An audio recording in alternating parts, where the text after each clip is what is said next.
Morning. My thought for today is, whose voice are you listening to?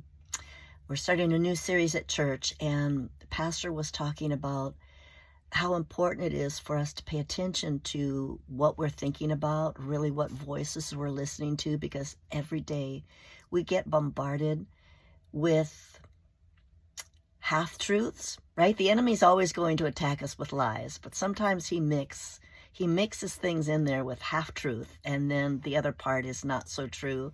Pastor used an example. He said, like on Easter Sunday, he had great success. All these people came. It was tremendous. And the thoughts were, wow, it might be because I did such a great job preaching, and look at how successful I am. But he was using that example to be vulnerable, to show us, the thoughts that can interrupt our walk with the Lord and make it all about us. It's not about us.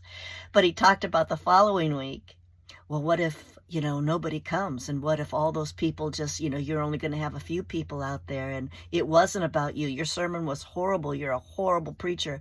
Those kinds of thoughts. We can't listen to those thoughts.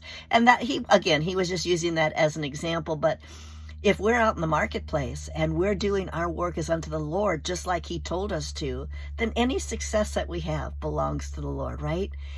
So we have to learn every morning to quiet ourselves and pay attention to whose voice is going to be the loudest in how we operate and how we live.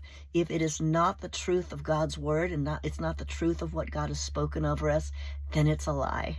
And we can just dismiss that, say, nope, get out of here, and get back into what God says and walk in truth and, live our lives to the glory of God every single day. Just my thoughts from Barbie's Corner of the World. Have a good day.